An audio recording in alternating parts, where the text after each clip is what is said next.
नमस्कार, मैं अभिषेक कुमार और आप देख रहे हैं 4 PM न्यूज नेटवर्क। 4 PM के खास कार्यक्रम लुटियन सड्डा में आज आप सबका स्वागत है। लुटियन सड्डा में आज चर्चा का विषय है मानसून सत्र और मानसून सत्र में सरकार द्वारा पिछले 6 महीने के दौरान की गई गतिविधियां और देश में हुई गतिविधियां जिन पर सरकार का क्या रुख है उसे जानने की और उस पर चर्चा करने की। चर्चा करने के लिए हमारे साथ मौजूद है विशेषज्ञों में वरिष्ठ पत्रकार और लेखक, एनडीटीवी के साथ लंबा समय बिता चुके और खासकर नरेंद्र मोदी जी के साथ एक विशेष अनुभव रखने वाले उन गिने चुने पत्रकारों में शामिल जिन्होंने नरेंद्र मोदी जी का जमीन पर नहीं आसमान में इंटरव्यू किया है, विजय त्रिवेदी जी। और किसान नेता और मध्य प्रदेश में मुल्ताई से पूर्व विधायक डॉक्टर सुनीलम जी। थोड़ी देर में हमारे साथ वरिष्ठ पत्रकार शरद प्रधान जी भी जुड़ेंगे। लेकिन फिलहाल हम चर्चा की शुरुआत विजय त्रिवेदी जी के साथ करते हैं। विजय जी, आपको क्या लगता है कि सरकार इस मानसून सेशन में जो देश की ज्वलन समस्याएं हैं और जो इस पर आजकल पूरे देश की नजरें लगी हुई है, जैसे महंगाई का मुद्दा है, बेरोजगारी का मुद्दा तो पूछिए ही मत किस हालात में चला गया है, इसके साथ साथ अर्थव्यवस्था, किसान आंदोलन और कोरोना के मिसमैनेजमेंट से जिस प्रकार के हालात पैदा हुए हैं, इस पर क्या लगता है कि सरकार मानसून सत्र में कोई ठोस जवाब देगी या कोई ठोस कार्य योजना प्रस्तुत करेगी? क्योंकि आज जो प्रधानमंत्री का रुख रहा है, उन्होंने इसके बिल्कुल उलट जा करके विपक्ष पर ही एक अलग तरह का आरोप लगाया है कि ओबीसी और महिलाओं को का कैबिनेट में प्रतिनिधित्व देखकर विपक्ष को ये सब चीजें बर्दाश्त नहीं हो रही है। तो क्या ऐसे मौके पे इतने सस्ते स्तर की राजनीति, क्या लगता है आपको सरकार को करनी चाहिए? Offence is the best defence, ऐसा कहा जाता है, ठीक है ना। और आपने जितने मुद्दे गिनाए, ये मुद्दे सरकार के मुद्दे नहीं है, ये मुद्दे हैं विपक्ष के। विपक्ष कितना इन मुद्दों को उठाता है और उन पर सरकार में कितना दबाव बनाता है, उसका जवाब कितना सरकार को मिल सकता है, सरकार कितना काम उस पर जवाब देने के लिए तैयार है, ये सारी बातें इसमें। आप म्यूट है विजय सर, आपकी आवाज नहीं आ रही है विजय सर।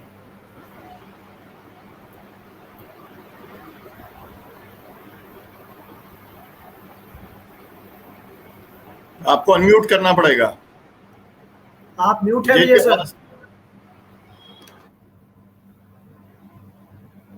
मेरी जी आ रही है जी।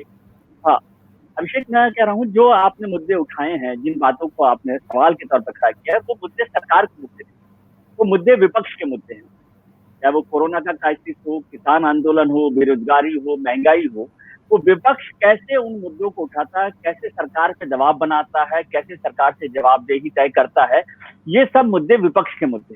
सरकार के मुद्दे सब लोकसभा में, राज्यसभा में, संसद में क्या होते हैं? सरकार जो है संसद को अपने बिल, अपने कानूनों को पास कराने के लिए, अपने अध्यादेशों को कानून की शक्ल में बदलने के लिए, उसके लिए इस्तेमाल करती है। ये सारा जो समय है, ये जो सारे सवाल हैं आपके, ये विपक्ष को तय करने होते हैं कि वो सरकार से इन पर कैसे जवाब बनाता है। कल जब सर्वदलीय बैठक हुई, उसमें प्रधानमंत्री ने कहा इस बात के लिए कि भाई सब लोग अपनी बात करें, अपना जवाब जो सवाल है वो उठाएं। अपनी पार्टी के नेताओं से भी उन्होंने कहा, मंत्रियों से भी कहा कि वो पूरी तैयारी करके आए। आज जो बात की है वो वैसी की वैसी बात है कि जो offence is the best defence, कि सरकार पहले से ही विपक्ष को घेरे में डालने की कोशिश करे। आज जब मानसून सत्र शुरू हो रहा था तो महत्वपूर्ण बात क्या है कि ये मानसून सत्र हो रहा है कोरोना की दूसरी लहर के बाद, पश्चिम बंगाल में भारतीय जनता पार्टी की हार के बाद और मंत्रिमंडल के विस्तार के बाद। तो इन तीनों में जब मंत्रिमंडल का विस्तार होता है तो आमतौर पर औपचारिक तौर पर प्रधानमंत्री अपने नए मंत्रियों का परिचय करवाते हैं, और उसका मौका प्रधानमंत्री को नहीं मिल पाया विपक्ष के हंगामे की वजह से। तो इस वजह से उन्होंने उसको दूसरे तरीके से इस्तेमाल किया। लेकिन सरकार पर जो आज पूरे दिन भर हंगामा रहा है, जिस तरह से पेगासस की स्टोरी को लेकर भी जो हंगामा हुआ है और सरकार ने जो जवाब दिया है, उससे लगता है कि सरकार हमेशा आक्रामक भूमिका में रही। अब विपक्ष उस आक्रामक भूमिका से ज्यादा आक्रामक होकर कैसे निकाल सकता है? क्या वो किसान आंदोलन जो 8 महीने से चल रहा है, 9 महीने से चल रहा है, उस पर सरकार पे दबाव बना सकता है? क्योंकि इतने समय में किसान आंदोलन में किसानों ने तो हार नहीं मानी। डॉक्टर सुनीलम भी हमारे साथ जुड़े हुए हैं। डॉक्टर सुनीलम और उनके साथी लगातार 8 महीने से गर्मी, सर्दी, बरसात सब झेल लिया। आप और हम चिंता करते रहे, अब सर्दी आ जाएगी तो कैसे रहेंगे, बारिश आएगी तो कैसे रहेंगे, गर्मी में कैसे रहेंगे, लेकिन वो सब झेल कर भी वहां पर खड़े रहे। लेकिन क्या विपक्ष ने उतनी ताकत से इस मुद्दे को उठाया है? क्या सरकार पे वो दबाव बना पाए हैं? क्योंकि ये काम तो संसद में होगा कि सरकार तीनों बिलों को वापस लेती है या नहीं लेती है, या वो किसानों के लिए एक सम्मानजनक समझौता या रास्ता बनाकर दे सकती है। इस सब पर उनको देखना पड़ेगा कि, इसलिए मैं समझता हूँ कि विपक्ष की क्या भूमिका होगी और विपक्ष को डॉक्टर सुनीलम या किसान नेताओं के साथ किस तरह से एक तालमेल करना है, किस तरह से दबाव बनाना है, ये देखना। जैसे किसान नेताओं ने भी संसद पर प्रदर्शन करने की बात की है, तो पुलिस ने साफ साफ कर ही दिया है कि वो वहां नहीं जाने देंगे। खैर वो तो एक औपचारिक बात है, लेकिन संसद के अंदर किस तरह से करते हैं उस पर चर्चा होनी चाहिए। वैसे तो अभी इतना बड़ा मुद्दा सरकार के सामने कि आ गया, जो नई कल स्टोरी आई, उसको लेकर भी सरकार पर दबाव बनाया जा सकता है, लेकिन सरकार ने साफ कर दिया कि इसका जासूसी से कोई लेना देना नहीं है, कोई स्पाइंग सरकार नहीं कर रही है। मुझे अभी इतनी संभावना नहीं दिख रही जितना कि किसानों के जो तीनों बिल है क्या वो वापस ले सकती है। बेरोजगारी तो ऐसा मुद्दा है कि सर वो एक सेशन में पूरा होने वाला नहीं, तो बेरोजगारी पर क्या सरकार करेगी नहीं करेगी, लेकिन कोरोना की तीसरी वेव को लेकर सरकार क्या तैयारी कर रही है, किस तरह की बात कर रही है, उसका जवाब शायद सरकार दे सकती है, ऐसा मुझे लगता है। विजय जी, आपने बात की कि सरकार बेरोजगारी के मुद्दे पर तत्काल कोई जवाब नहीं दे सकती। मैं आपको बता दूं, देश के अधिकांश केंद्रीय विद्यालय में शिक्षकों के पद खाली है। सेंट्रल गवर्नमेंट की अलग अलग मिनिस्ट्रीज की बात करें, मैं सिर्फ सेंट्रल गवर्नमेंट की बात कर रहा हूँ, केंद्र सरकार की बात कर रहा हूँ।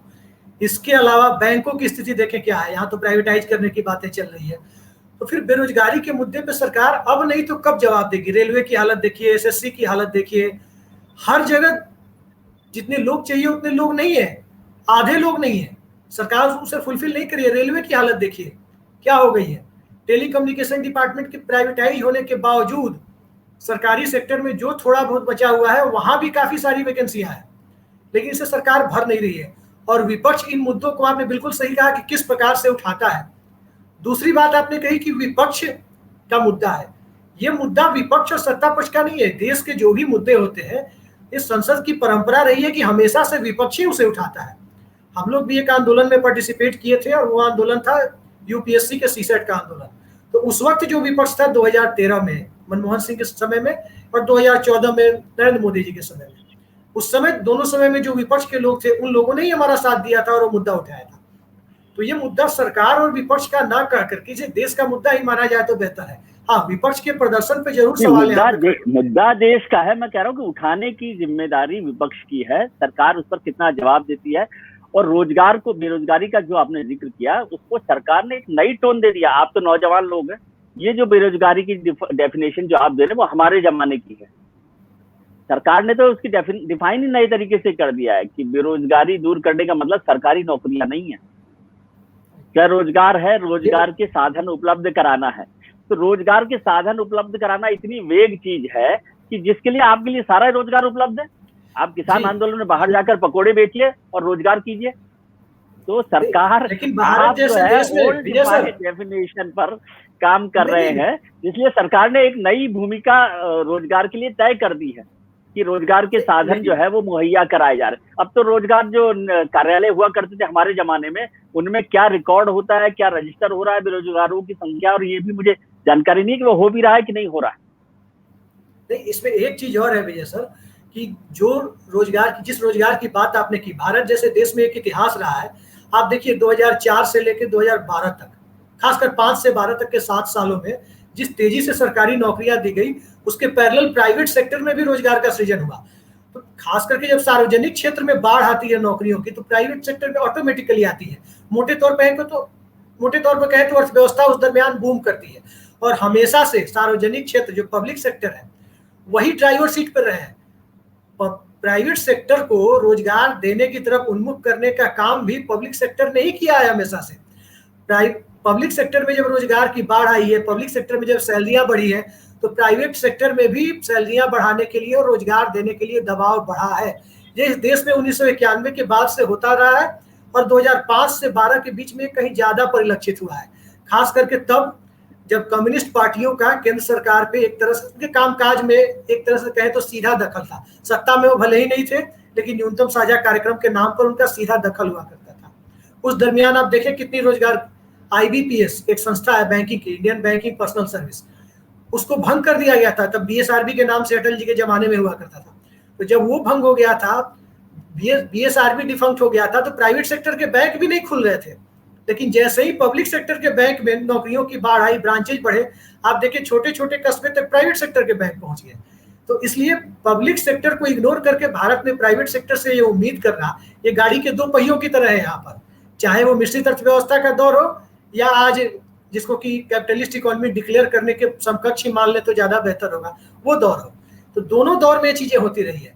और बिल्कुल यही चीज मैं सुनीलम जी से पूछना चाहूंगा कि क्या किसान आंदोलन पिछले 8 महीने से जो चल रहा है, इन 8 महीनों में सरकार की तरफ से जो बातचीत की पहल की गई उसमें एक अडामेंट अप्रोच दिखा। अडामेंट अप्रोच से मेरा आशय ये है कि मैं इसको 1 साल के लिए 2 साल के लिए डेफर कर दूंगा, इस तरह के प्रस्ताव सरकार की तरफ से आए। बिल पर पीछे हटने, बिल पे बीच का कोई रास्ता निकालने, ऐसा कोई प्रस्ताव सामने नहीं आया। ऐसे में किसान आंदोलन का रुख क्या होगा?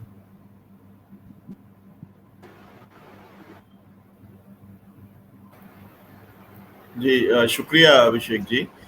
असल में विजय जी ने जो कहा है, पहले तो मैं उसके ऊपर ये कहना चाहता हूं कि जो समाज के जो मुख्य ज्वलंत मुद्दे हैं उसके ऊपर, और जो जिससे पूरा समाज का हर वर्ग पीड़ित है, उसके ऊपर तो पार्लियामेंट को रिस्पॉन्ड करना ही होता है। तो पार्लियामेंट इन टोटल, गवर्नमेंट को भी रिस्पॉन्ड करना है, विपक्ष को भी रिस्पॉन्ड करना है, क्योंकि अपेक्षा जो है पूरे देश के नागरिकों की है कि भाई हमारे मुद्दे के ऊपर पार्लियामेंट के अंदर क्या हो रहा है और हमको इससे क्या नतीजा मिल रहा है। उसी तरीके से जो किसान आंदोलन है, तो किसानों की भी अपेक्षा ये है कि इस समय जो सेशन चल रहा है, आपको जानकारी होगी कि हमने सभी सांसदों को, लोकसभा और राज्यसभा के सांसदों को, हम लोगों ने पीपल्स विप एक जारी किया है, मतलब मतदाताओं का एक विप जारी किया है। और उस विप के अंदर हमने कहा है कि हम ये चाहते हैं कि हम जो 235 दिन से जो आंदोलन हम चला रहे हैं,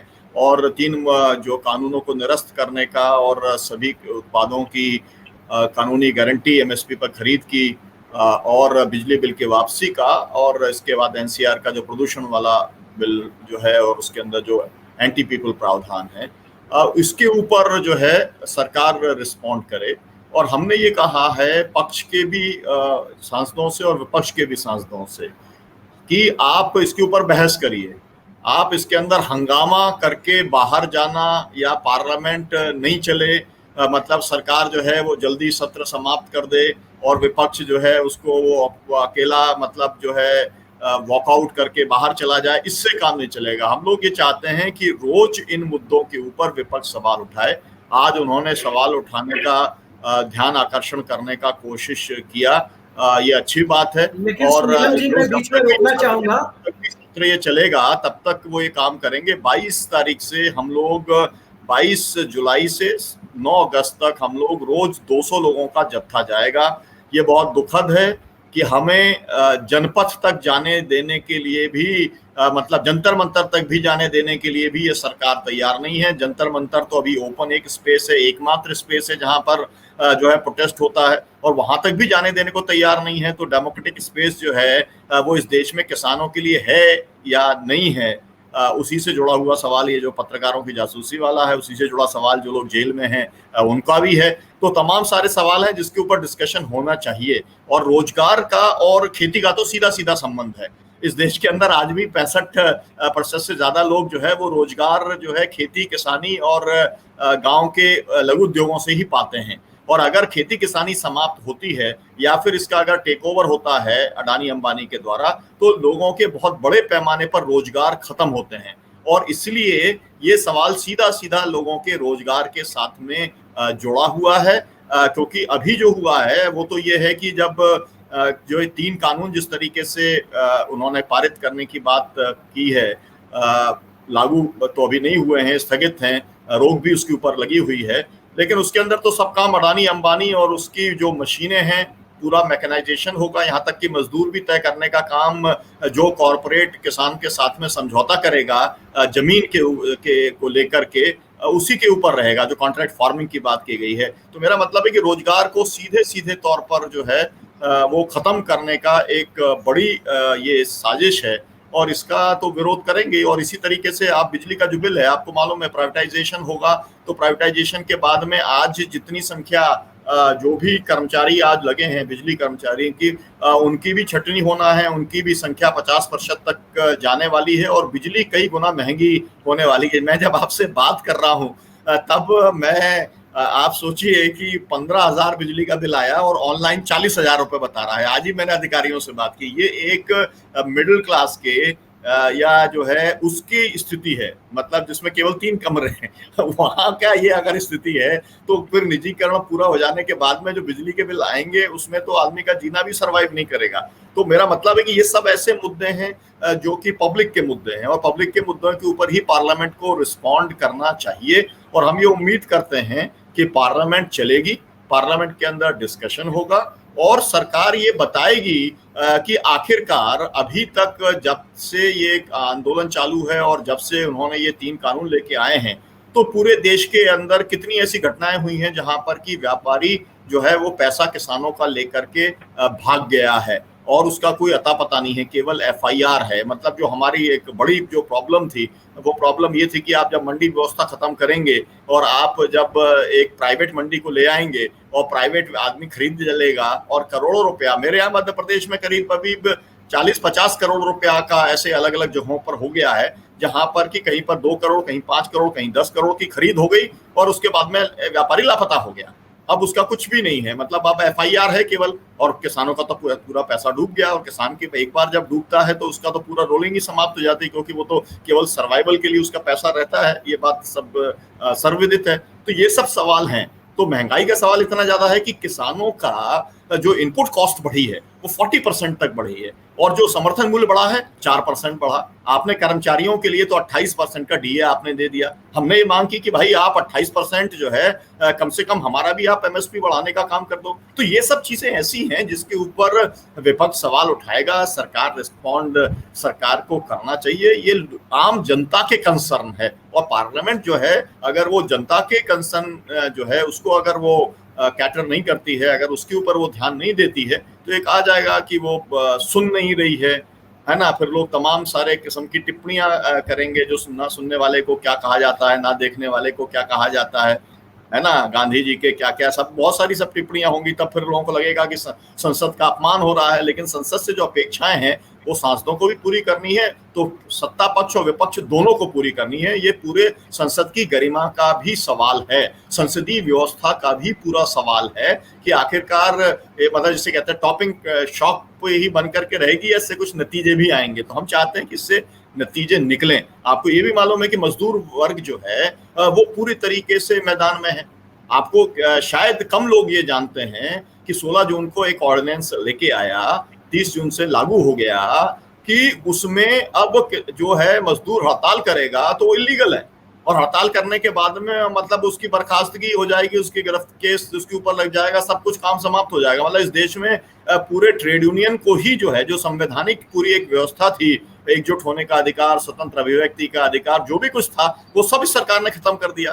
तो अब इसके ऊपर चर्चा कहाँ होगी? इसके ऊपर चर्चा तो पार्लियामेंट में ही करना पड़ेगा। अभी वहां पर जो अभी श्रम मंत्री जो नए रोजगार मंत्री बने, उन्होंने ट्रेड यूनियंस को बुला करके उनके साथ बातचीत की। ट्रेड यूनियंस ने कहा कि भाई ठीक है, डिफेंस वाली हड़ताल होने वाली है 26 जुलाई के बाद से, और आप अगर नहीं करेंगे तो हड़ताल रेलवे के अंदर भी होगी, सभी पूरे सेंट्रल गवर्नमेंट के जो पूरा सेक्टर है सभी के अंदर हड़ताल होने वाली है। तो आपको अभी से लग गया कि हड़ताल हो सकती है, तो जैसा आपने 74 के अंदर जो इंदिरा गांधी जी ने किया था, आप उसी तरीके का प्रावधान ला करके आप अभी से इसको खत्म करना चाह रहे हैं, तो ये तो नहीं चलेगा। तो ये सब ऐसे इश्यूज हैं किसानों के, मजदूरों के, आम नागरिकों के, वो उन सब के ऊपर तो डिबेट करनी पड़ेगी और उसके ऊपर तो चर्चा होनी ही चाहिए और हमें उम्मीद है कि चर्चा जरूर होगी।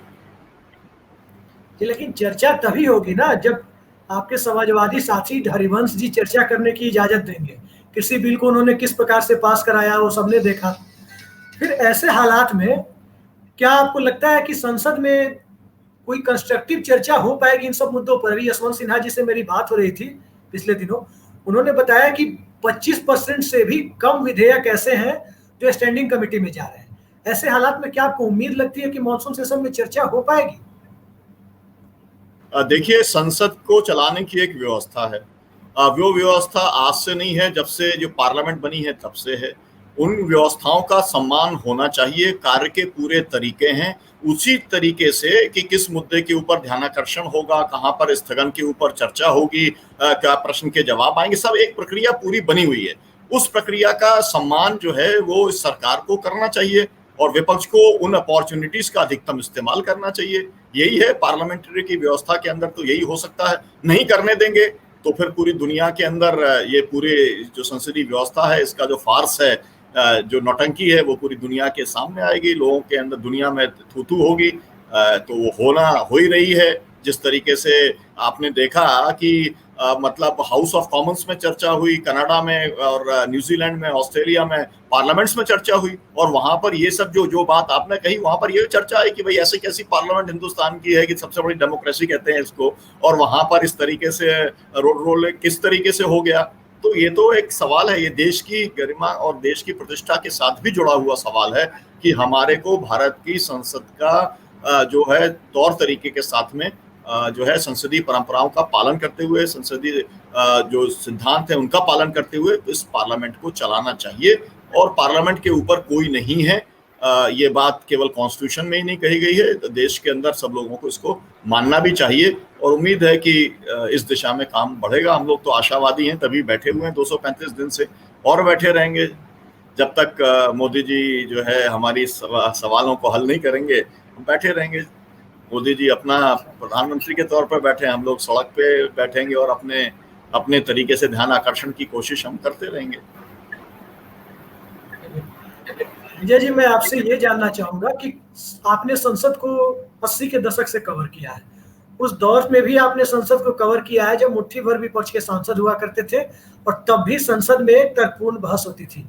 जयपाल रेड्डी, मधु दंडवते, सोमनाथ चटर्जी या इंद्रजीत गुप्ता जैसे बहुत कम लोग थे राजीव गांधी के जमाने में जो विपक्ष की आवाज थे, तब भी जनता की आवाज उठते थे।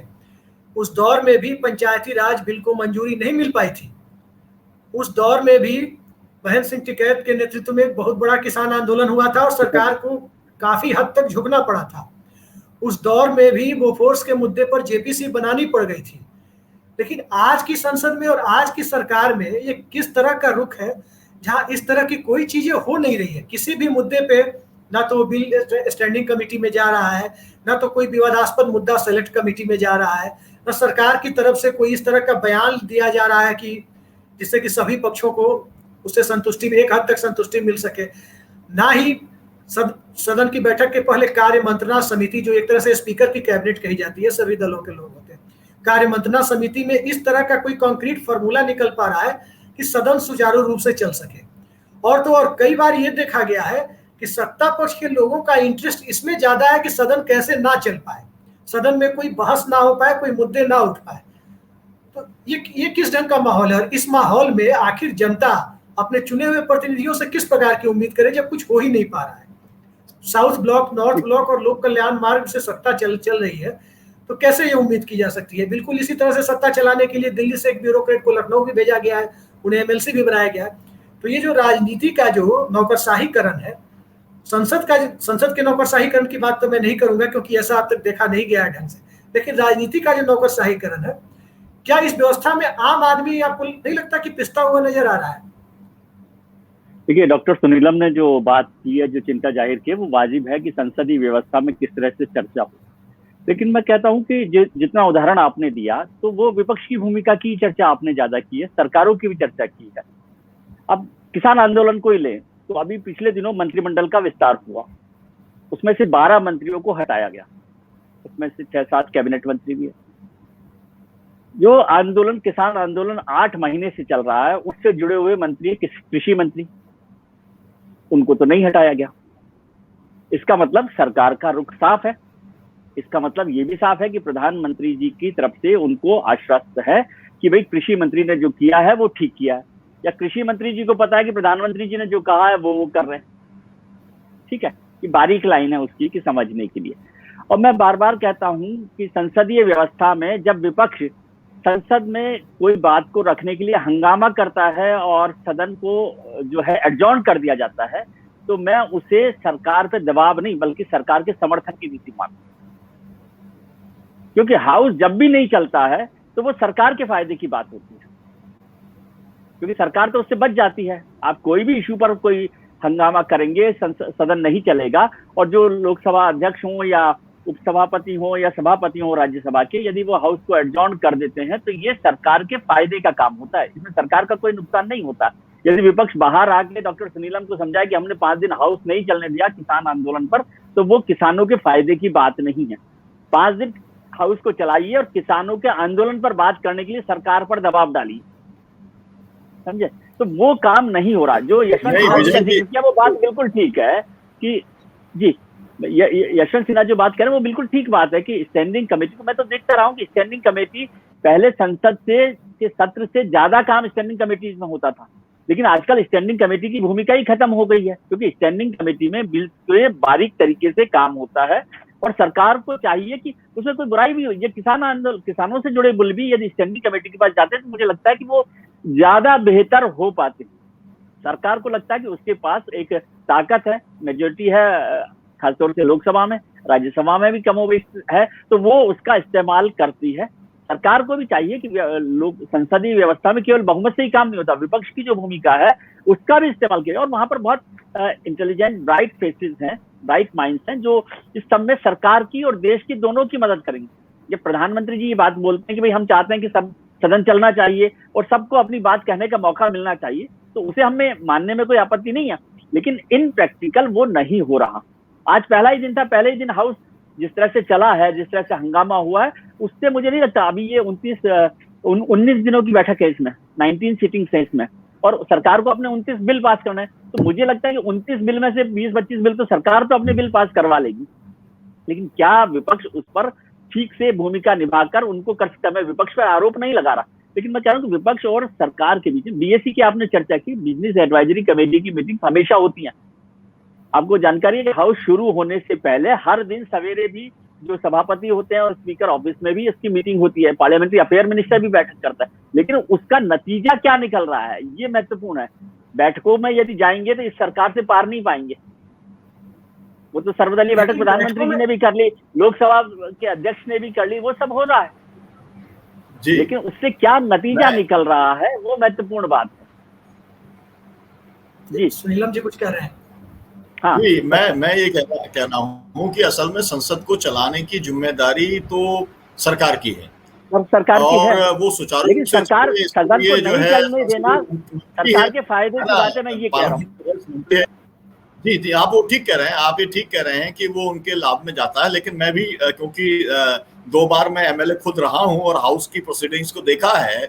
अब संसदीय व्यवस्था के अंदर अगर जो है, और मीडिया भी, अगर जो है लोग वॉकआउट कर जाते हैं तो वो खबर बनती है, और अगर चर्चा होती है, आप कभी भी देखिए, आप जो है आज का जो कुछ हुआ उसके बारे में ये बैनर न्यूज है कल के हर अखबार की, है ना, और आज के हर चैनल के अंदर जो सुबह से चल रहा है।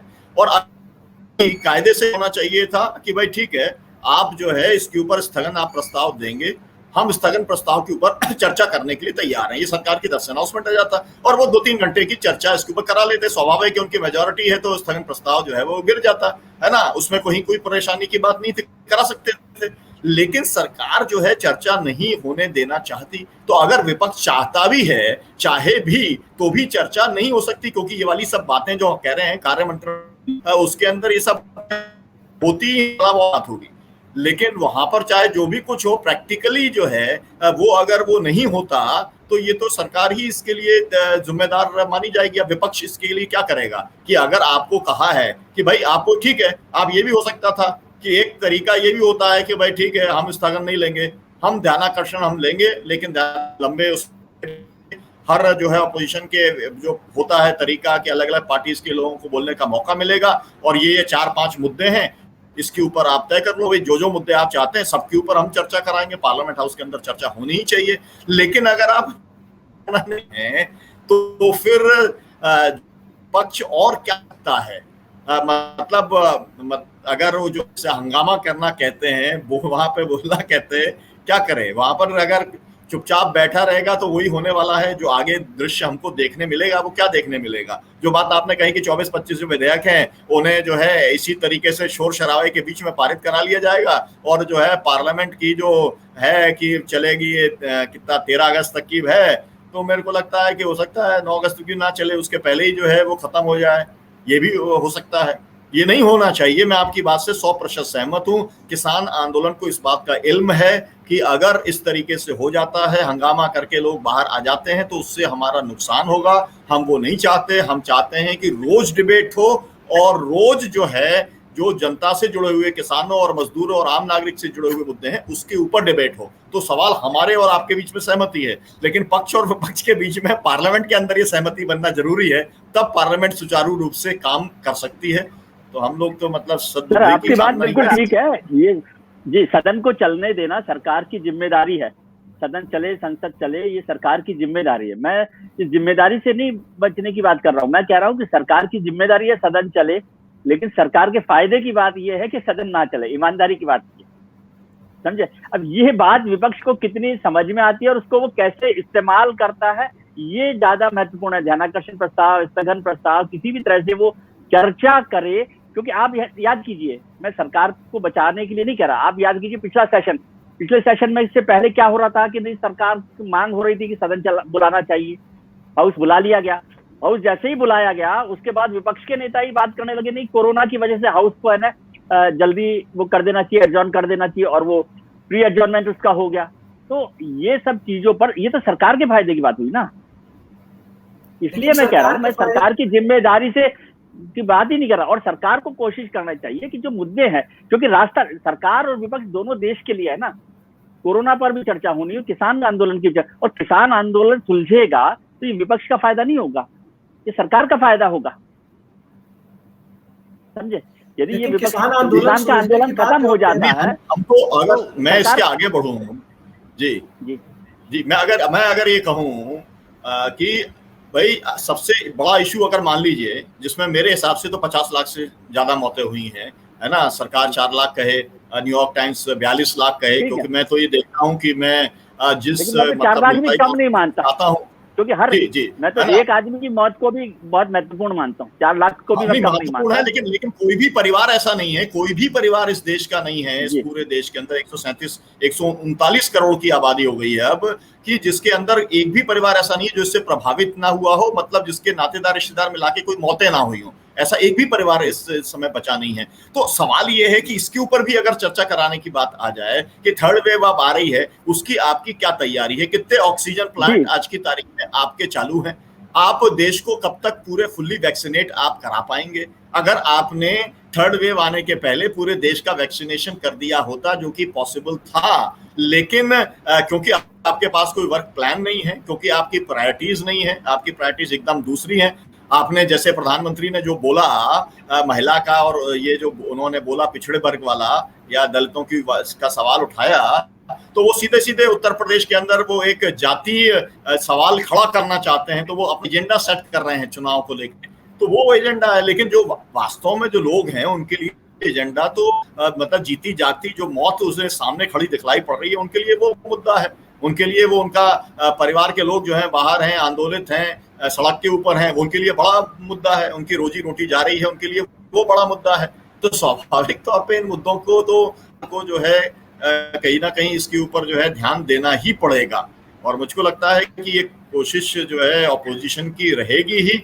अब वो कितनी इफेक्टिवली कर पाते हैं ये उनकी स्ट्रेटेजी पर भी निर्भर करेगा ऑपोजिशन की, और जो है सरकार का कितना एडमेंट है और कितनी चर्चा करके आगे बढ़ना चाहती है वो इसके ऊपर भी निर्भर करेगा।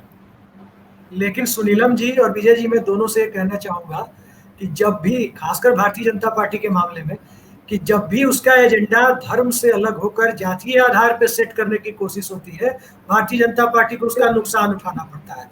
तो नरेंद्र मोदी अगर इस तरह का एजेंडा सेट करना चाहते हैं, हालांकि आज तो विषय अलग है, विजय जी ने एक लेख भी लिखा है सत्य हिंदी के लिए, वो भी मैंने पढ़ा है। तो इस तरह का एजेंडा अगर सेट करना चाहते हैं तो इसका नुकसान होगा बीजेपी को। लेकिन यहाँ सवाल हम लोग उस नुकसान से अलग जाकर के इधर देखने की है कि उस नुकसान से इधर आम आदमी का जो नुकसान हो रहा है, आम आदमी का नुकसान कोरोना से हुआ, ऑक्सीजन से हुआ। आज सरकार दावे कर रही है कि हमने इतने एम्स बना दिए, मैं आपको बता दूं, दरभंगा के अंदर जो एम्स बना है उसमें बकरियां चल रही है, उसमें कहीं ना कोई ओपीडी है ना कुछ है। आपको ये भी जान करके आश्चर्य होगा, सुनीलम जी तो घूमते रहते हैं गांव गांव तक, उन्हें पता होगा मैक्सिमम प्राइमरी हेल्थ सेंटर की हालत इस देश में क्या है। अधिकतर मरीज सबसे पहले वहीं जाते हैं, चाहे किसी भी तरह की बीमारी से ग्रसित हो, सबसे पहले वहीं जाते हैं। कोरोना कोई वैसी लाइलाज चीज नहीं है जिसके लिए उनको किसी स्पेशलाइज्ड डॉक्टर के पास, किसी एम्स या किसी पीजीआई में जाना पड़े। वहां पर क्या हालात है, 6 महीने हो गए वैक्सीनेशन ड्राइव को, 6 महीने में 6% लोगों का वैक्सीनेशन इस देश में नहीं हो पाया। जबकि ये एक रिकॉर्ड है कि नरसिम्हा राव जी ने जब 1994-95 में पल्स पोलियो की ड्राइव शुरू की थी, तो पहले साल की ड्राइव में उस वक्त तक के मैक्सिमम बच्चों को पल्स पोलियो के ड्रॉप पिला दिए गए थे और उसका कोई शोर शराबा नहीं हुआ था, शांतिपूर्वक ढंग से किया गया था। बड़े बड़े ब्रांड एम्बेसडर हेमा मालिनी जैसे लोग टीवी पे आते थे और वो काम कर दिया गया था। फिर आज इतनी दिक्कतें हैं, इन दिक्कतों पे सरकार सदन में चर्चा क्यों नहीं चाहती है। बिजनेस एडवाइजरी कमेटी या कार्यमंत्रणा समिति की बात आपने की, वहां सुबह सुबह डेली बैठक होती है, उस बैठक के बाद भी कोई नतीजा नहीं निकलता है, ढाक के 3 बात वही कि संसद में हंगामा होता है। तो संसद में हंगामा तो तभी होगा ना, चाहे सरकार किसी की भी रही हो, चाहे वाजपेयी जी की रही हो या मनमोहन सिंह की रही हो या नरसिंह राव की रही हो।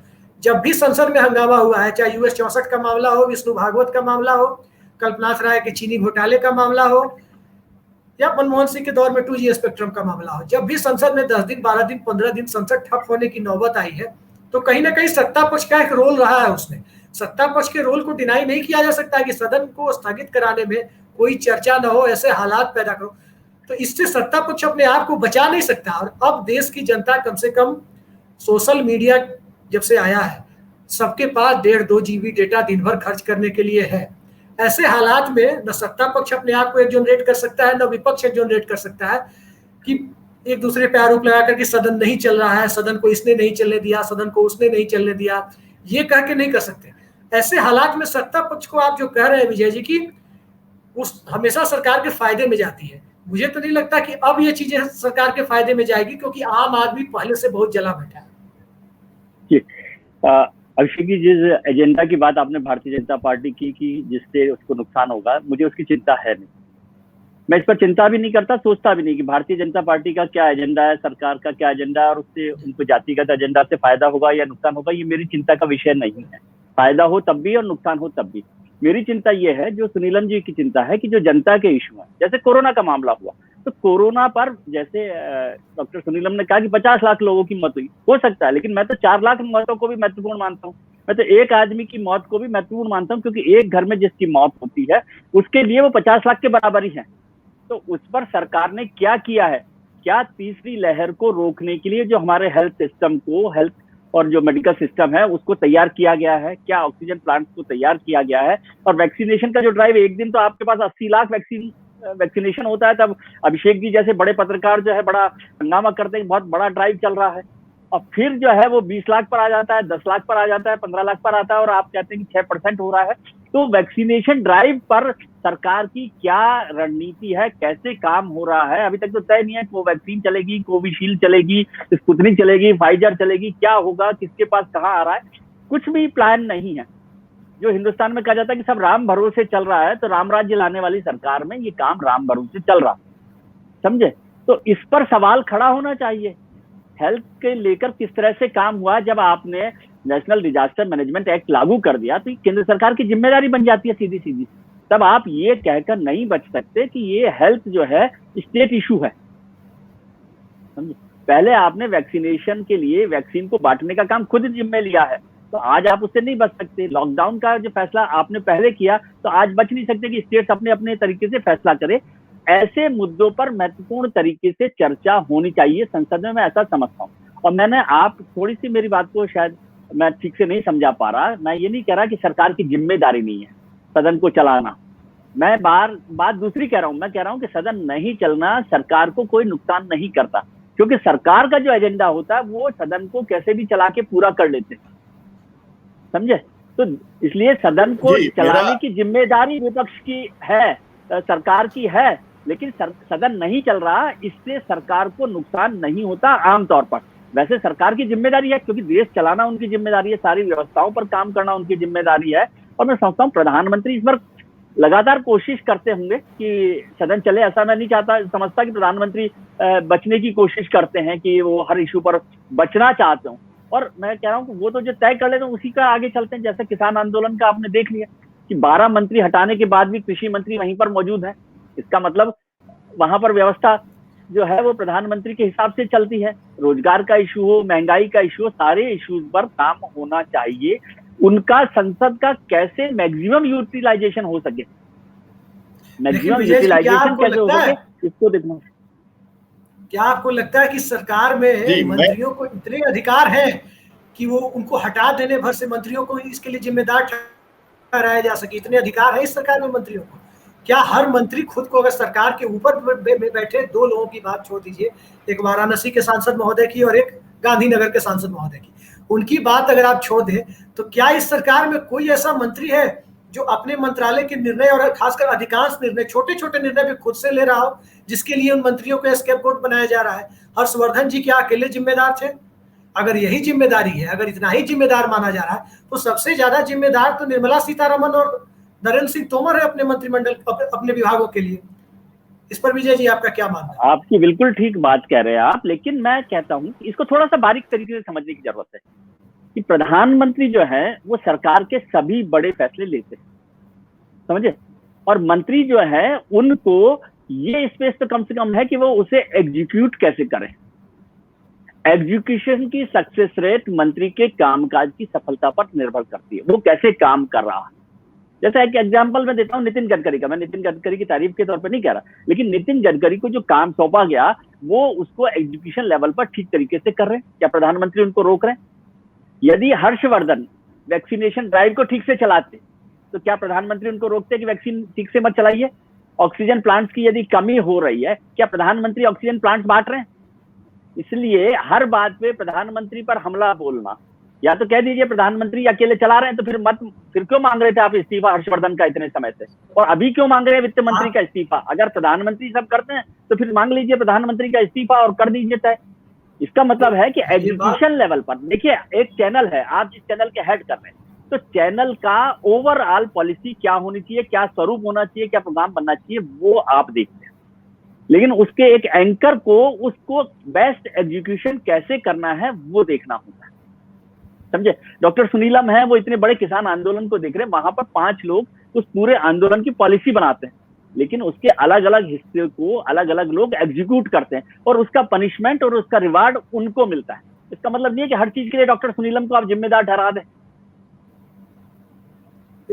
समझ रहे बात? तो ये इस बारीकी को भी समझना चाहिए। मेरा कहना यह है कि संसदीय व्यवस्था में सामूहिक जिम्मेदारी होती है, ये बात तो कागज के ऊपर है, लेकिन वो प्रैक्टिकल बात है, वो पूरा देश ये जानता और मानता है। जो बात अभिषेक जी ने कही है कि ये पूरा का पूरा सेंट्रलाइज्ड है, और ये पहली बार नहीं हुआ है। हम ये भी जानते हैं कि इस समय या तो पीएमओ होता है, या तो पीएमओ होता है, या सीएमओ होता है, या डीएम ऑफिस होता है। इस समय देश में केवल 3 सेंटर चल रहे हैं, है ना। या तो पीएम के यहाँ से चलता है सब कुछ, या फिर चलता है सीएम के यहाँ से, या फिर डीएम के यहाँ से। ये एकदम क्लियर है, इसमें कहीं कोई कंफ्यूजन जो लोग इस सत्ता को मतलब थोड़ा बहुत भी जानते हैं उनके सामने बिल्कुल नहीं होना चाहिए। तो पीएम के हाथ में सब कुछ है, और फिर आप अगर बबूल बोएंगे तो आम तो निकलेगा नहीं उसमें से।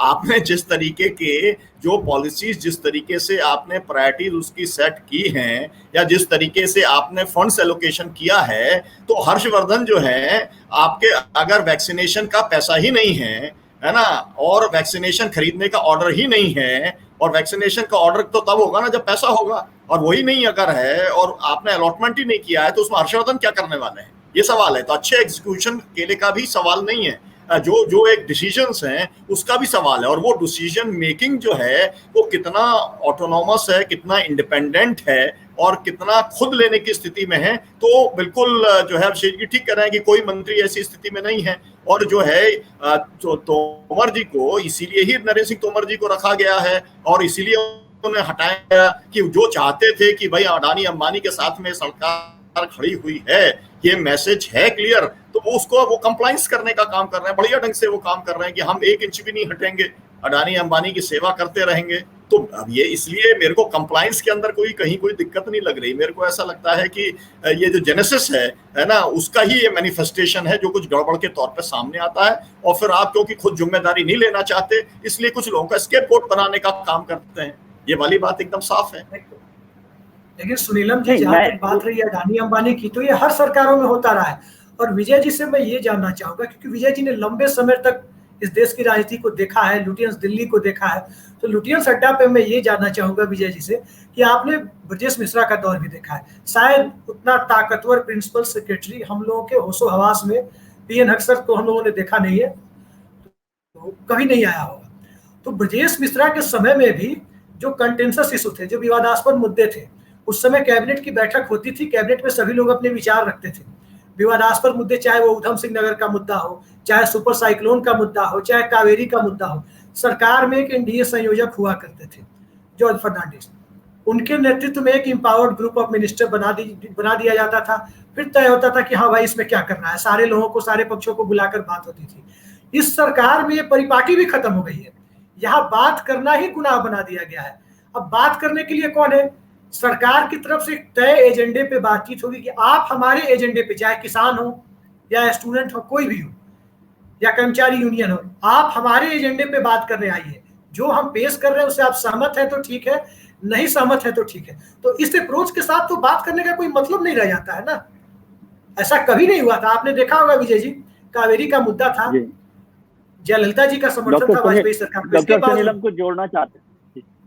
हाँ, मैं ये केवल कह रहा हूँ कि जैसे हम पहले कहते थे कि आईएमएफ और वर्ल्ड बैंक के यहाँ पे पॉलिसी बनती है और मनमोहन सिंह जी उसको इम्प्लीमेंट करते हैं, वो उनके आदमी।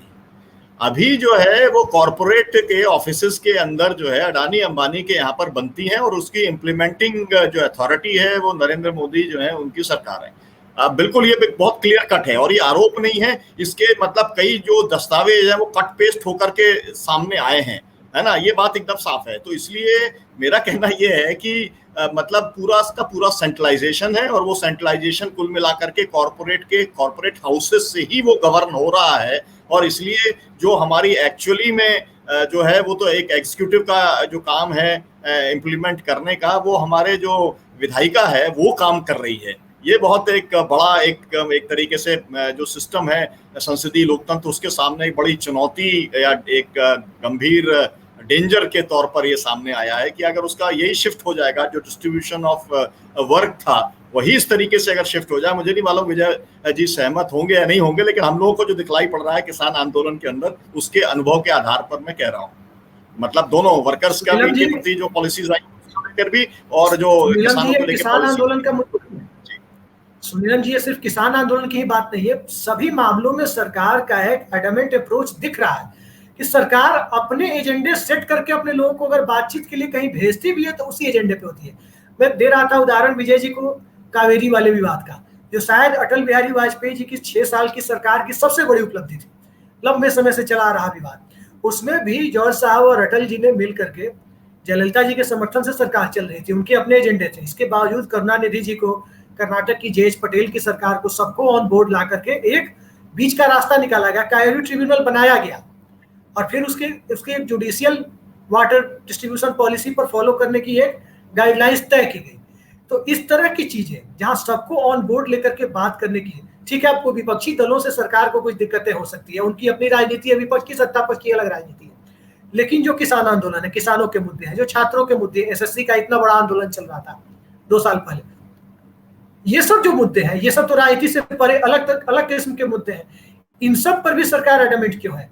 क्या क्योंकि इसमें तो आम जनता की इन्वॉल्वमेंट है। वही पश्चिमी उत्तर प्रदेश जिसने पूरे देश में नरेंद्र मोदी जी के लिए माहौल बनाया था 2013-14 में, जो हालात वहां पैदा हो गए थे उनकी चर्चा मैं नहीं करना चाहूंगा। फिर पश्चिमी उत्तर प्रदेश के किसान आज सबसे ज्यादा, मैं ये नहीं कहता कि इस किसान आंदोलन से पूरे देश को फायदा है, क्योंकि खुद सुनीलम जी के समाजवादी साथी नीतीश कुमार जी जो जिस कृषि कानून की ये बात कर रहे हैं, जिस पुरानी व्यवस्था को ये एज इट इज चलते रहने देना चाह रहे हैं थोड़े और सुधार के साथ, उसको नीतीश कुमार जी 2006 में खत्म कर चुके हैं।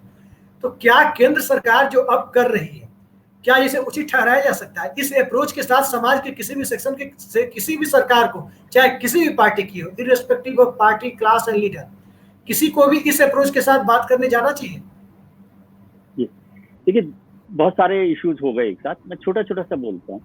एक तो ये कि मैं इस बात से काफी हद तक सहमत हूँ कि पॉलिसी लेवल पर ये सरकार प्रधानमंत्री जी के स्तर पर तय करती है पॉलिसी, ऑलमोस्ट ऑल पॉलिसी, समझे। लेकिन इस बात से सहमत नहीं हूं कि वो एग्जीक्यूशन का भी डिसीजन जो है प्राइम मिनिस्टर करते हैं। एग्जीक्यूशन आपको करना है। आपने वैक्सीन की बात की, जब वैक्सीन का सरकार ने मुफ्त कर दी तब तो एग्जीक्यूशन पर वैक्सीन बांटने का काम तो हेल्थ मिनिस्टर कर सकते हैं ना। लेकिन मैं हेल्थ मिनिस्टर पर आरोप नहीं लगा रहा, ये पॉलिसी की बात, मैं पॉलिसी की बात कर रहा हूँ। पॉलिसी लेवल पर प्रधानमंत्री फैसला करते हैं, ठीक है, और वो उनकी आदत में, वो जब गुजरात में मुख्यमंत्री थे तब भी इसी तरह से काम करते थे, देश में प्रधानमंत्री हो गए तब भी वो इसी तरह से काम करते हैं। जो लोग उनको राय देते हैं उनकी राय वो सुनते हैं, नहीं सुनते मुझे ज्यादा जानकारी नहीं है उसके बारे में। दूसरी बात, हर व्यक्ति की अपनी एक तरीका होता है काम करने का। वाजपेयी जी का तरीका अलग था। आपने कावेरी विवाद की बात की, मैं आपको एक उदाहरण बताता हूँ। ममता बनर्जी उनकी सरकार में थी और ममता बनर्जी नाराज हो गई तो वाजपेयी जी खुद प्रधानमंत्री के तौर पर, जब वो जॉर्ज फर्नांडिस वहां उनसे मिलने गए और ममता बनर्जी ने मुलाकात नहीं की कोलकाता में, तो प्रधानमंत्री खुद कोलकाता चले गए और ममता बनर्जी कोलकाता से बाहर चली गई तो ममता बनर्जी की माँ से मिलने वाजपेयी जी चले गए और उन्होंने कहा तुम्हारी बेटी बहुत परेशान करती है, और फाइनली वो सॉर्ट आउट हो गया इशू, ठीक है। तो ये अलग अलग व्यक्ति की अपनी वो होती है व्यवस्था। लेकिन आपने ब्रजेश मिश्रा का जिक्र किया, पीएन हक्सर का जिक्र किया, तो उससे भी लोग परेशान रहते थे। ब्रजेश मिश्रा से लालकृष्ण आडवाणी जी से पूछिए जाकर एक बार कि वो कितना परेशान रहते थे। तो हर एक व्यवस्था का अपने प्लस पॉइंट्स, नेगेटिव पॉइंट्स होते हैं। हक्सर की बात कीजिए, मैं आर.के. धवन से मिला था, बहुत लंबी मुलाकात मेरी आर.के. धवन से रही। तो आर.के. धवन कौन लोगों में से थे? आर.के. धवन वो लोग थे जो चीफ मिनिस्टर्स को और कैबिनेट मिनिस्टर्स को फर्स्ट नेम से बुलाया करते थे। और वो क्या थे उस समय? इंदिरा गांधी के एक सहयोगी के तौर पर, सहायक के तौर पर काम किया करते थे। तो क्या वो लोगों को पसंद है? क्या ये पसंद है कि मनमोहन सिंह सरकार की, मैं भी मनमोहन सिंह जी की आलोचना नहीं कर रहा, लेकिन मनमोहन सिंह सरकार में क्या होता था कि हर फ्राइडे को जो कैबिनेट कमेटी के जो लोग हैं, 7-8 लोग, बड़े लोग, वो 10 जनपद पर मीटिंग किया करते थे, समझे, और वहां सारे पॉलिसी डिसीजन लिया जाते थे। उसका एक फॉर्मल रूप एनएससी बना दिया गया था। तो क्या आप उसे उचित मानते हैं कि सोनिया गांधी एक सुपर प्राइम मिनिस्टर के तौर पर, सुप्रीम प्राइम मिनिस्टर के तौर पर काम करती थी? तो हर सरकार की अपनी व्यवस्थाएं होती हैं और उन व्यवस्थाओं की आलोचना, समर्थन, सबका अधिकार सबके पास होता है। लेकिन इस सरकार को मुझे लगता है कि ज्यादा ओपन होना चाहिए और ज्यादा से ज्यादा लोग, आपकी इस बात से मैं सहमत हूं कि वो अपने एजेंडा पर आपसे बात करना चाहते हैं। बात करने का मतलब होता है कि आपके एजेंडा में हम कितना आगे बढ़ सकते हैं, कितना नहीं बढ़ सकते हैं। और सुनीलम जी की भी इस बात से सहमत हूं कि भाई कृषि मंत्री इसलिए सुरक्षित है क्योंकि वो प्रधानमंत्री जी ने जो रास्ता बताया उस रास्ते पर चलते जा रहे हैं और उस पर वो बेहतर तरीके से काम कर रहे हैं, ऐसा प्रधानमंत्री जी को लगता है। मुझे नहीं पता कि कैसा काम कर रहे हैं, नहीं कर रहे, लेकिन ऐसा लगता है कि प्रधानमंत्री जी को लगता है कि कृषि मंत्री बेहतर काम कर रहे हैं और जो उनका एजेंडा है या जो वो सोचते हैं उस पर काम कर रहे हैं। तो हर सरकार के अपने प्लस पॉइंट्स, नेगेटिव पॉइंट्स होते हैं। इस सरकार में भी मान लीजिए, आप बार बार होम मिनिस्टर का जिक्र करते हैं अमित शाह का, तो अमित शाह का मतलब ये हो गया कि कम से कम एक आदमी तो नहीं चला रहा इस सरकार को, प्रधानमंत्री नहीं चला रहे ना, उन्होंने कुछ चीजें अपनी अमित शाह जी को, होम मिनिस्टर को दे रखी है। अब होम मिनिस्टर को दे रखी है तो उनका भरोसा उनमें है और होम मिनिस्टर भी सब लोगों से बात करते हैं। हम लोगों ने एक माइंडसेट बना लिया है कि प्रधानमंत्री जी अकेले फैसला करते हैं। मैं आपको बताऊं कि बहुत सारे मामलों में, अभी जब मंत्रिमंडल का विस्तार हुआ तो उसमें नितिन गडकरी, राजनाथ सिंह, बीएल संतोष, जेपी नड्डा, अमित शाह सबके साथ लगातार बैठकें की और वो प्रधानमंत्री थे जिन्होंने जिन मंत्रियों को हटाया उनके साथ भी विचार विमर्श किया और जिन नए मंत्रियों को वो ले रहे थे उनके साथ भी उन्होंने बड़ा लंबा चौड़ा डिस्कशन किया। करीब करीब 1 महीने इस सब बातों पर डिस्कशन हुआ, समझ रहे हैं। तो एक तो हमने भी अब परसेप्शन बना लिया कि हर बात पे हम बोलते हैं कि प्रधानमंत्री, क्योंकि हमें जानकारी नहीं है कि किसी भी चीज पर क्या है कि प्रधानमंत्री जी अकेले फैसला करते हैं। भाई ये पार्टी इतनी बड़ी पार्टी है, 303 एमपीज की पार्टी है, 18 करोड़ कार्यकर्ता है, तो इतना आसान काम नहीं है। और वो किसी दूसरी पार्टी की तरह से पारिवारिक पार्टी भी नहीं है भारतीय जनता पार्टी, समझे। और आप सोचिए कि जब तक जीतते रहते हैं तब तक तो सब लोग जैसे सलाम करते हैं, ठीक है, जब हारने लगते हैं तो फिर कोई नेता नहीं रहता है, समझे। तो इसलिए ये परसेप्शन, आपने बिल्कुल सही कहा कि देखिए उनका संघ परिवार है विजय भाई, उनका परिवार नहीं है ऐसा मत कहिए, वो संघ परिवार है और सरसंचालक उसका मुखिया है ना। तो वो परिवार की बाकायदा डिक्टेट्स को मानने का काम करते हैं तो आजकल ड्राइविंग सीट पर प्रधानमंत्री जी बैठे हुए हैं, कॉर्पोरेट का डिक्टेट, एक नागपुर का डिक्टेट, दोनों डिक्टेट चलते हैं। इसको तो आप मतलब स्वीकार करना ही चाहिए, जो पूरा देश और दुनिया जानती है। आजकल ड्राइविंग सीट पर प्रधानमंत्री जी बैठे हैं सर, ड्राइविंग सीट पे प्रधानमंत्री बैठे हैं विजय जी, ड्राइविंग सीट पे प्रधानमंत्री बैठे हैं, मैं इस बात को मानता हूँ, लेकिन इसके बावजूद अरे आप उनसे तो मिलिए, उनकी परेशानियों को तो समझिए, कभी उनसे मिलकर आइए उनसे मिलना, परेशानियों को समझ आए। उनसे मिलने का रास्ता विजय जी आपने और करण थापर जी ने बंद किया है हम लोगों के लिए, मैं दोनों को इसके लिए जिम्मेदार मानता हूँ। और रही बात प्रधानमंत्री जी ने जो टीम बनाई है, उनकी जो कैबिनेट है, क्या इस चीज को पूरा देश जानता है? क्या इसमें मुझे नहीं लगता कि कुछ गलत भी है कि जब मंत्रियों को ओएसटी रखने का अधिकार, मंत्रियों को जब एक ओएसटी रखने का अधिकार नहीं मिला हुआ है, ऐसे हालात में कोई कैबिनेट मिनिस्टर उनके दिए हुए काम को भी, जो प्रधानमंत्री जी उन्हें निर्देशित किया है, उस काम को भी सफलतापूर्वक कैसे कर पाएगा? उनके अंडर में जो ब्यूरोक्रेट है वो उनकी नहीं सुनते हैं। यहाँ कई लोग तो ये भी दावा करते हैं कि अधिकारियों के माध्यम से और कर्मचारियों के माध्यम से भी प्रधानमंत्री कार्यालय मंत्रियों की गतिविधियों पर नजर रखता है। तो इस तरह जो ये एक तरह से कहा जाए क्रिकेट की भाषा में तो ये ग्रेग चैपल वाला जो अप्रोच है, ऐसे में कोई टीम कैसे काम करेगी? सुनीलम जी, मैं आपसे अंतिम और संक्षिप्त टिप्पणी ये जानना चाहूंगा कि क्या इस तरह की एक लाइन जोड़ देता हूँ अभिषेक, एक घटना में जोड़ देता हूँ, जो है कि जब यूपीए सरकार थी तो होम मिनिस्टर थे चिदम्बरम साहब, और आपको याद हो कि वित्त मंत्री थे प्रणब मुखर्जी, जो बाद में राष्ट्रपति बने। वित्त मंत्री जी के ऑफिस में होम मिनिस्टर के द्वारा स्पाई करने का आरोप वित्त मंत्री ने लगाया, और वित्त मंत्री कम से कम इतना सक्षम थे कि वो आरोप लगा सकते थे, उन्हें किसी ने कैबिनेट से नहीं हटाया। आज अगर कोई मंत्री प्रधानमंत्री कार्यालय के खिलाफ या किसी अधिकारी के खिलाफ इस तरह की बातें कह दे, उसके राजनीतिक करियर का अंदाजा आप लगा सकते हैं। किसी से छिपा हुआ नहीं है कि मौजूदा व्यवस्था में मैं ये बता रहा हूँ कि सरकारों में काम कैसे होता है, उसका उदाहरण फिजिकल एग्जिस्टेंस का भी सवाल है, उसके फिजिकल एग्जिस्टेंस का भी सवाल है अभिषेक जी, मैं ऑन रिकॉर्ड कहना चाहता हूँ। ये कोई मामला उसमें मैं आपसे सहमत नहीं हूँ।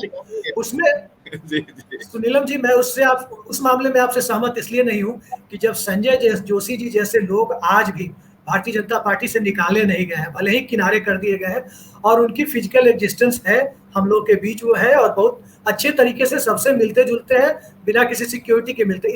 इसलिए इस मामले में मैं सहमत नहीं हूँ आपसे।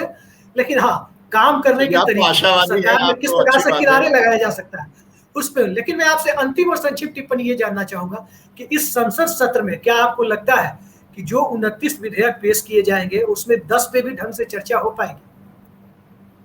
असल में जी, मेरा कहना है कि सरकार ही चर्चा नहीं चाहती, सरकार केवल उनको पारित कराना चाहती है, और वो ये चाहेगी कि ऐसी हंगामा चलता रहे और वो उसको अपना वॉइस वोट से उसे पारित कराने का काम करे, कहीं पर डिवीजन की भी जरूरत ना पड़े।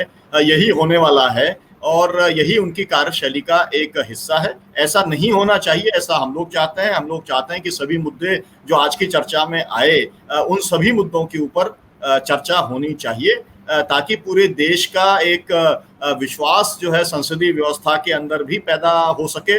और सरकार तो अपने इकबाल से ही चलती है, और अगर इकबाल ही खत्म हो जाता है सरकार का, तो फिर उसका कोई बहुत मायने नहीं रह जाता है। लोग उसको मानते नहीं है, मतलब मन से नहीं मानते। मन से उतर गई सरकार तो बहुत इच्छा से और मन से लोग लेके आते हैं, फिर मन से उतर जाती है। तो इस समय मन से उतरने वाली सरकार जो चल रही है, तो उसको ये खुद को सोचना पड़ेगा, विशेष तौर पर जो छवि के ऊपर केंद्रित होकर के जो मतलब व्यक्ति प्रधानमंत्री बने हुए हैं, उनको इसके बारे में बहुत गंभीरता से सोचना पड़ेगा कि लोग उनके पार्लियामेंट के अंदर के परफॉर्मेंस से लोग उनके बारे में क्या सोचते हैं, सरकार के बारे में क्या सोचते हैं। और उन्हें कोशिश करनी चाहिए कि उनकी छवि जो है, जो अभी बहुत नीचे चली गई है मिस गवर्नेंस के कारण से, मैं कहूँगा विशेष तौर पर कोरोना को लेकर के, किसानों और मजदूरों को लेकर के, उसको सुधारने के तरीके उन्हें निकालने पड़ेंगे। और इसके लिए तो एक ही तरीका है कि वो डिबेट के अंदर जाएं और अपना पक्ष मजबूती के साथ में देश के सामने वो रखें। आपने सरकार की पार्लियामेंट जो है ना, पार्लियामेंट जो है वो लैटिन वर्ड पालिया से बना हुआ है, जिसका मतलब ही होता है कि बातचीत। तो ये सबको समझना चाहिए और सरकार को ध्यान देना चाहिए कि बातचीत से ही जो है इस पूरे पार्लियामेंट का, पूरे सिस्टम का मतलब है, मायने। मैं यही आपसे जानना चाहता हूं, क्योंकि एक चीज और है जो अक्सर सवाल उठता है और दिखता भी है कि संसद में, पहले आप देखिए कि इस देश में नेतृत्व करने वाला जो तबका था उसका संसदीय जीवन लंबा होता था। 20 साल, 30 साल, 40 साल संसद में बिता चुके लोग देश के प्रधानमंत्री के पद तक पहुंचते थे। पूरी जिंदगी उनकी सेंट्रल हॉल में, दिल्ली के कमानी ऑडिटोरियम में, इंडिया इंटरनेशनल सेंटर और हेरिटेज सेंटर जैसी जगहों पे खप जाती थी, वो लोग बनते थे। लेकिन आजकल जो राज्य से सीईओ टाइप लोग आ रहे हैं, तो क्या आपको नहीं लगता कि ये लोग सिर्फ, जैसा प्रधानमंत्री जी के शब्दों में कहें तो संसद लोकतंत्र का मंदिर है, तो सिर्फ ये मंदिर बना करके वहां घंटा बजाने की हालत में ही पार्लियामेंट को लाकर छोड़ दिए हैं। वहां कोई बहस नहीं होती, किसी बात पे बहस नहीं, बहस कहीं होगी तो प्रधानमंत्री कार्यालय में या कैबिनेट की बैठक में, प्रधानमंत्री कार्यालय में लिए गए निर्णयों को कैबिनेट की बैठक में सुना दिया जाएगा। छोटा सा एग्जांपल इसका है नोटबंदी पे कैबिनेट की बैठक तब हो रही थी, ठीक उस समय 8 बजे, 8 नवंबर को 8 बजे उस समय हो रही थी 2016 में, जिस समय प्रधानमंत्री का संदेश टेलीकास्ट किया जा रहा था दूरदर्शन और आकाशवाणी पे। तो क्या इस तरह से देश चलेगा? संसद को इतना इग्नोर किया जाएगा? विजय जी, आपके संक्षिप्त और अंतिम टिप्पणी। नहीं, इस बात से मैं सहमत नहीं हूं, क्योंकि ये मैं अपमान नहीं कर सकता कि जो राज्यों में हमारे नेता हैं, राज्यों के नेताओं और केंद्र के नेताओं में बहुत ज्यादा फर्क आपको नहीं देखना चाहिए। और हमारी इतिहास देखे, राजनीतिक इतिहास, तो उसमें सारे मुख्यमंत्री इंदिरा गांधी के जमाने में तो एक दिन मुख्यमंत्री हुआ करते थे, अपने राज्य की राजधानी में बैठते थे, अगले दिन केंद्र में हुआ करते। शरद पवार का उससे बेहतर उदाहरण नहीं हो सकता। बहुत सारे लोग हैं जिनका उदाहरण हुआ है कि जो चीफ मिनिस्टर होते थे अगले दिन, तो उससे कोई, क्योंकि पार्लियामेंट में और विधानसभाओं में थोड़ा बहुत फर्क होगा कि राज्य के स्तर पर विधानसभा, लेकिन दोनों का जो मोटो है और दोनों की जो स्पिरिट है वो एक ही है। और कोई मुख्यमंत्री 3 बार चुना जाता हो तो आप उसको ये तो आपका कॉन्सेप्ट, इस पूरे कॉन्सेप्ट को ही तो बदल दिया है नरेंद्र मोदी ने, कि जो आपने दिल्ली में बैठे लोग थे उन्हीं को बड़ा नेता बना दिया था। दिल्ली में अभिषेक जी बैठते हैं तो वो सबसे बड़े पत्रकार है, ठीक है, और विजय त्रिवेदी जयपुर में बैठेंगे तो छोटे पत्रकार होंगे। तो ये जो दिल्ली का वो लुटियन जोन वाला कॉन्सेप्ट को उन्होंने बदल दिया है। आपको ध्यान है, नरेंद्र मोदी जब आए थे तो D4 क्लब होता था बीजेपी का, वो समझते आ रहे ये आएंगे तो हम तो ठीक कर देंगे उनको, तो सब ठीक हो गए। तो देश भर के लोग यदि पार्लियामेंट में आते हैं और सरकार, केंद्र की सरकार में शामिल होते हैं, तो वो ज्यादा बेहतर प्रतिनिधित्व कर पाएंगे। मैं समझता हूँ उसकी ज्यादा जरूरत है, वो ज्यादा पॉजिटिव होगा। आज देश में 24 राज्यों के प्रतिनिधि हैं इस केंद्र सरकार में, आपको पता है। तो 24 राज्यों के प्रतिनिधि यदि आते हैं और वो अपनी अपनी बात कहते हैं तो बेहतर बात है। ये दिल्ली को सबसे बड़ा दिमाग वाला ब्रह्मा समझने की आदत छोड़ दीजिए सर। आप रहते हैं दिल्ली में, लेकिन फिर भी हम लोग भी गांव के देहात के लोग हैं, उनको भी थोड़ा मानिए। मैं उन्हीं की बात कर रहा हूँ। मेरे कहने का आशय ये है, सबसे बड़ा क्रिकेट स्टेडियम बनेगा तो अहमदाबाद में, बुलेट ट्रेन जाए बनेगी तो अहमदाबाद से, रेलवे यूनिवर्सिटी बनेगी तो गुजरात से। मैंने आज तक कभी ऐसा नहीं देखा था कि इस देश के किसी प्रधानमंत्री ने अपनी सोच के दायरे को, अपने एजेंडे को एक हद तक फूलपुर, लखनऊ, बलिया या मेडक में या रायबरेली में सीमित करके या नांदयाल में सीमित करके रख दिया था। ये आज तक कभी नहीं देखा गया था। मेरा लेकिन ये भी तो आप कंप्लेंट करते रहे कि चंद्रशेखर जी बलिया से रहे और बलिया के प्रधानमंत्री होकर भी बलिया की हालत क्या है। तो एक प्रधानमंत्री की संसदीय सीट यदि ठीक से काम करे तो भी बेहतर बात है ना। माधवराव सिंधिया का ध्यान है कि जब वो रेल मंत्री बने थे तो भोपाल का स्टेशन सबसे बेहतर हुआ था। तो कम से कम अपने इलाके को सुधारें। शरद पवार जी के बारामती को जाकर देखिए, मुलायम सिंह के सैफई को जाकर देखिए, बहुत सारे लोग हैं और ये उनकी जिम्मेदारी बनती है कि वो अपने संसदीय या विधानसभा क्षेत्रों को बेहतर करें और उससे देश बेहतर होगा। लेकिन विजय जी, कहीं ना कहीं बारामती, सैफई और अहमदाबाद के ऊपर इतना ध्यान दिया जाना कहीं ना कहीं देश के सर्वोच्च संवैधानिक पद पर बैठने वाले व्यक्ति की राजनीतिक संकीर्णता और उसकी सोच को प्रदर्शित करती है। इससे इनकार नहीं किया जा सकता। सुनीलम जी, मैं आपकी अंतिम संक्षिप्त टिप्पणी जानना चाहूंगा इस पे, क्योंकि समय काफी कम जी। मैं केवल एक जो बात विजय भाई ने कही, मैं उस पर टिप्पणी करना चाहता हूँ। उन्होंने इस तरीके से बताया कि वो विविधता को समाहित किए हुए हैं और वो डिसेंट्रलाइज्ड तरीके से कुछ कर रहे हैं। मुझे लगता है कि ये जो है फैक्ट्स के हिसाब से गलत है, क्योंकि वो 110% जो है वो सेंट्रलाइज्ड तरीके से सब कुछ चला रहे हैं। ये विविधता केवल फ्लॉवरिश है, केवल वो दिखाने वाली विविधता है और वो जो पूरा दिखाया जाता है वो हाथी के दांत है, लेकिन वास्तव में ऐसा नहीं है। और मेरा, आपने जो कहा था कि जो सीईओ टाइप के लोग जो आ गए हैं राजनीति के अंदर, तो सीईओ जब रहता है तो वो क्यों अपॉइंट किया जाता है? वो मुनाफा कमाने के लिए अपॉइंट किया जाता है। तो वो मुनाफा कमाने के अंदर अपना पूरा समय लगाने का काम करता है। पहले जो जिस किस्म के लोग थे वो सोशल कमिटमेंट्स के साथ आते थे, अभी अगर जो लोग आए हैं उनका कमिटमेंट ये है कि अगर उन्हें जो दिखाना है वो या तो अपने जो बिजनेस हाउस है उसको दिखाना है या उसको मोदी जी को से नंबर अपना गेन करना है ताकि आगे की तरफ से भी कुछ बात बन सके। तो एक बहुत क्वालिटेटिव एक अंतर आया है पॉलिटिक्स के अंदर, तो ये भी एक बात है जिसके ऊपर थोड़ा सा गौर करने की जरूरत है। सर मैंने इस रेफरेंस में कहा था कि देश भर के लोग आए, ये ज्यादा बेहतर बात है। केवल दिल्ली में जो लोग बैठते हैं वही देश चलाए, मैं इससे सहमत नहीं। मेरा कहना का मतलब ये था। ये बिल्कुल सही कहा विजय जी आपने। दिल्ली में बैठने वाले लोग भी देश के अलग अलग हिस्सों से ही आते हैं और देश वही लोग चलाते हैं, लेकिन देश चलाने के लिए सबसे पहली जरूरत है संसद को चलाया जाना, संसद को सुचारू ढंग से चलाया जाना। और संसद सुचारू ढंग से चलेगी, इस उम्मीद के साथ हम इस बहस को यही खत्म करते हैं। विजय जी और डॉक्टर सुरीलम जी, आप दोनों का बहुत बहुत धन्यवाद। बहुत शुक्रिया, थैंक यू।